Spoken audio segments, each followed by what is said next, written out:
நிஃப்டியோட previous close 650 முடிஞ்சிருக்குங்க.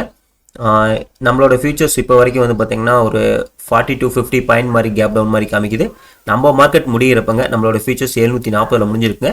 அதுக்கப்புறம் அந்த ட்ரம்ப்போட நியூஸ் தாங்க, அது வந்ததுக்கப்புறம் ஒரு 120 பாயிண்ட் கிட்டத்தட்ட கீழே இறங்கியிருக்குங்க. நம்மளோட ஃபியூச்சர்ஸ் இறங்கிட்டு திரும்ப ரெக்கவரி ஆயிடுச்சுங்க. இன்னும் டைம் இருக்குங்க, இது இன்னும் 700க்கு மேலே வந்துடும் நம்ம மார்க்கெட் ஓப்பன் ஆகிறதுக்கு முன்னாடி. இப்போ தான் மணி 7:30 மணி ஆகுதுங்க. ஸோ அதுக்கு முன்னாடி ஃபியூச்சர்ஸ் மேலே கொண்டு வந்துடுவானுங்க. இது எப்படி நம்ம மார்க்கெட்டில் இம்பேக்ட் பண்ணுன்னா, நான் ஆல்ரெடி லைவ்ல சொன்னதாங்க. அதாவது ட்ரம்ப்போட நியூஸ் எதுவும் இல்லைன்னா மார்க்கெட் 700 பக்கத்தில் ஓப்பன் ஆகும். ஸோ ட்ரம்ப்போட நியூஸ் வந்துச்சுன்னா இது நல்ல சப்போர்ட்டாக இருக்கும், இந்த ரேஞ்சில் ஓப்பன் ஆகும்னு சொன்னோம். ஸோ அதே மாதிரி தாங்க இப்போ என்ன ஆகுன்னா, உங்களுக்கு வந்து பார்த்தீங்கன்னா ஃப்ளாட்டாக தாங்க ஓப்பனிங் வரும், பெரிய அளவுக்கு கேப் அப்போ கேப் டவுனோ வராது. அது மட்டும் இல்லாமல் இன்றைக்கி வந்து நம்மளோட இன்ட்ரெஸ்ட் ரேட் வேறு இருக்குங்க. 10 மணிக்கு நியூஸ் இருக்குங்க. 5.50 தான் எதிர்பார்க்குறாங்க. ஸோ அதே தான் வரும்னு நினைக்கிறேன். பெருசாக ரேட் ஹைக்கோ இல்லை கம்மி பண்ணியோ இது எதுவுமே வராது, நியூட்ரலாக தான் வரும்னு நினைக்கிறேங்க. அது வரைக்கும் வந்து மார்க்கெட் சைடு வேஸில் வருங்க. ஸோ அதுக்கப்புறம் அந்த நியூஸ் வந்ததுக்கப்புறம் சின்னதாக ஒரு செல்லிங் வந்துங்க. திரும்ப நம்மளோட கீ சப்போர்ட்டுங்கிறதுங்க, மேஜரான கீ சப்போர்ட் 24,500ங்க. ரெசிஸ்டன்ஸ் பார்த்தீங்கன்னா 25,100ங்க. இதுதான் நம்மளோட key support and key resistance. இன்ட்ரா டேக்கு வந்து பார்த்திங்கன்னா நேற்று டே லோ நல்ல ஒரு சப்போர்ட்டாக இருக்குங்க. நேற்று டே லோங்கிறது இதுங்க, இல்லை இந்த ரேஞ்ச் தான். இந்த ரேஞ்ச் வந்து நல்ல ஒரு சப்போர்ட்டாக இருக்கும், 600ங்க.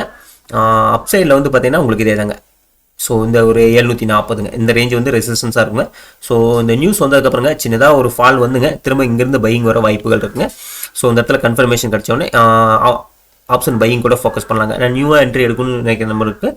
ஸோ இந்த இடத்துல நான் வந்ததுக்கப்புறம் நான் உங்களுக்கு சொல்கிறேங்க. ஸோ நிஃப்டியை பொறுத்த வரைக்கும் இதாங்க நம்மளோட வியூ. பேங்க் நிஃப்டியை பொறுத்த வரைக்குங்க, பேங்க் நிஃப்டி நல்ல சப்போர்ட்டில் இருங்க. இன்றைக்கி அந்த இன்ட்ரெஸ்ட் ரேட்டை பொறுத்தாங்க அதோட மூமெண்டம் இருக்கும். ஸோ நல்ல ஒரு பையிங் வர்றதுக்கு வாய்ப்புகள் இருங்க. ஸோ பேங்க் நிஃப்டியை ஃபோக்கஸ் பண்ணணும்னு நினைக்கிறீங்க, அப்சைடே ஃபோக்கஸ் பண்ணுங்கள். ஸோ ரெசிஸ்டன்ஸ் வந்து ஆல் டைம் ஹை தாங்க. சப்போர்ட் வந்து இது எல்லாமே சப்போர்ட் தாங்க. 55,500 சப்போர்ட் தான். இப்போ வரைக்கும் பார்த்தீங்கன்னா 100 பாயிண்ட் கீழே தான் இருக்குது. ஸோ சப்போர்ட் ரேஞ்சுக்குள்ளே தான் இருக்குது. இன்றைக்கி இந்த நியூஸை பொறுத்து மூமெண்டம் இருக்கலாங்க. பேங்க் நிஃப்டியை பொறுத்த வரைக்கும் இதாங்க. ஸோ நம்மளோட ஓஐ வந்து பார்த்துடலாங்க.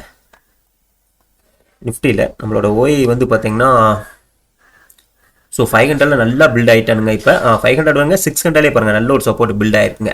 ரெசிஸ்டன்ஸ் வந்து பார்த்தீங்கன்னா 700ங்க. அந்த நம்ம 740 ரெசிஸ்டன்ஸ் இருக்குல்லங்க, அதனால 700 ஓஐ பில்ட் ஆகிருக்கும். அதை விட அதிகமாக பார்த்தீங்கன்னா 800 பில்ட் ஆகிருக்காங்க. ஸோ இன்றைக்கி வந்து பார்த்தீங்கன்னா நிஃப்டி இந்த 700 பிரேக் ஆக வாய்ப்புகள் இருக்குங்க.